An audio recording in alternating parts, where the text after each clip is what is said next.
I'm talking to you. You need a budget, and I'm going to show you how to start today. Hi everyone, my name is Gabby and I'm passionate about helping you take control of your financial health. In my last video, I discussed the power of compound interest and how investing today can almost guarantee wealth in the future. The harsh reality of our current economic situation is that most of us can't just hope to invest and save. We need to make a plan to do so. And that's where the budget comes in. According to CNBC, a 2023 study showed that almost 61% of Americans were living paycheck to paycheck.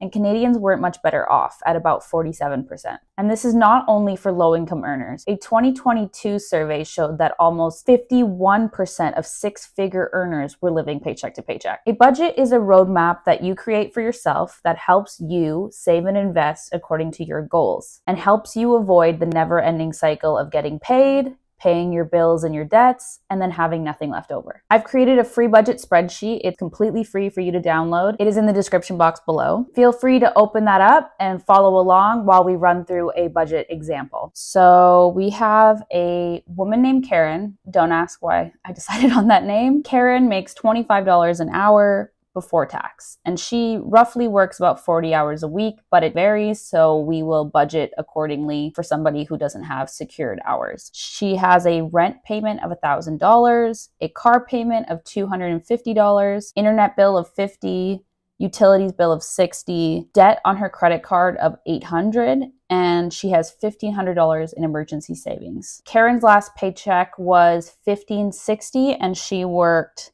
78 hours, let's say. We don't know exactly where Karen lives in the world and the tax implications. I will be using her last pay stub to figure out how much she makes an hour after deductions for tax. So let's take 1,560 and we're going to divide that by the number of hours worked. Karen's pay is roughly $20 an hour. So let's assume that Karen, she worked 78 hours last pay cycle. So one of the weeks she worked 38 hours. So let's say that we are going to budget based off of 38 hours worked for every week in the month. Just to be safe, if you don't have consistent hours, it's best to underestimate over overestimate, and that way you don't end up racking up a credit card bill. So let's do $20 an hour times by 38 hours a week times by 2 weeks in every pay cycle. Her paycheck should be about $1,520 every paycheck in the month of December. And then let's say Karen has a side hustle where she babysits every week and she makes $40 every time she babysits. So let's do 40 times, we'll say roughly 4 weeks in the month of December. Karen's total right now is $3,200 made in the month of December. Some months have 3 pay cycles, and I believe I'm getting paid 3 times in December, but we're going to work off of 2 pays just to make this like a typical month.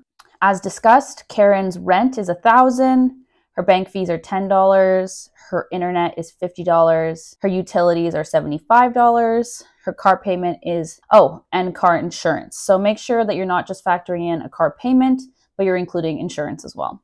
And then any other bills that you have, you would enter here. So if you have subscriptions, anything that's charged to you on a monthly basis. So we have a total budgeted amount of $1,435. So this portion here just auto-populates with your totals once you start to fill in the expenses and the bills portion of this spreadsheet. She is making $3,200 this month. And in the top right here, we can start to track. This value here is your income minus your budgeted expenses and your budgeted bills. This here is your budgeted income minus your actual bills. So it's good to come back and check how you did at the end of the month. And this portion here is just your income minus your budgeted amount minus your savings and your investments. Next, what we'll do is allocate some money for Karen to eat. So let's do $300 for grocery budget. This is totally going to depend on your region, how many people you're feeding, but I'm just giving general amounts for this budget. Let's say Karen's gas every month costs her about $75. Let's say Karen has a coffee shop date with a friend and probably will buy one other coffee in the month. So let's just give her $15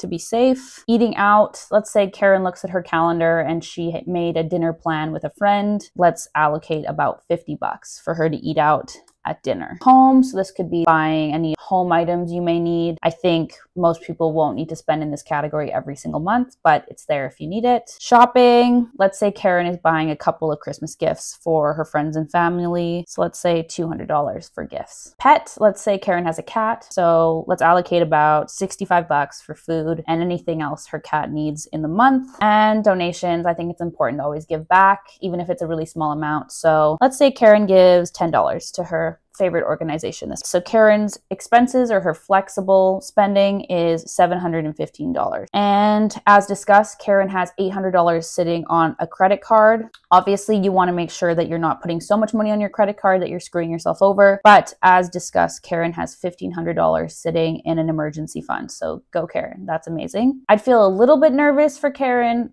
with that emergency fund. Like I wouldn't feel 100% safe yet, just because her bills every month are totaling up to about $1,400. So she's running about 1 month ahead, but most experts recommend having 3 to 6 months of expenses saved up in an emergency fund. So I would say Karen is still trying to bulk up her emergency fund, but I think she can definitely tackle her debt this month and make sure that she's not paying any interest. Let's have a look at that. So this top portion here just kind of lets me know what I'm looking at left over after I have allocated money for bills and also for expenses. So we have about $1,000 left over to play around with. I think that what we should do next is tackle that credit card debt. Any investment you make is never going to get you the same return as the interest that builds on a credit card. It's best to tackle your credit card debt as soon as possible. So we will say that Karen is going to pay off her credit card in full. Go Karen. And I've just added a note here that we should all aim to invest and save 25% of our take-home pay. That's a great target, especially investments. If you can do 25% into your investing, you are far ahead of most people. If that's not feasible, if you don't make enough money yet and there's no way to make that happen, start with about 10 to 15%. And then as you get raises throughout your life, you can start to add more and more money to your contributions. Let's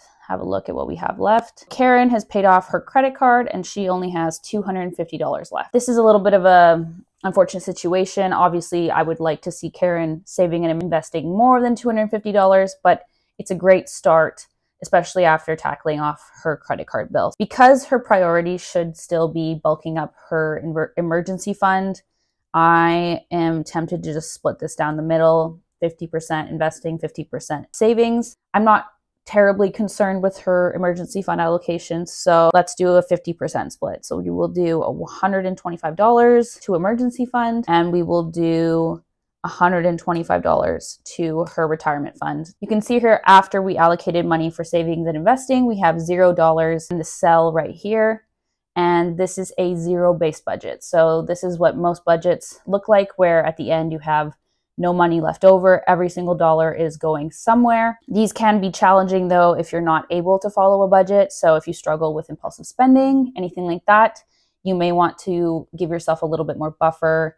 But I think this is a great start for Karen. And I think that this is a good exercise for anyone to learn how to budget their own pay. I hope that you download that budget spreadsheet and utilize that resource. And I appreciate you listening to me here today and that you learned something. If you could please like and subscribe, I would appreciate that so much. And I can't wait to see you here next week.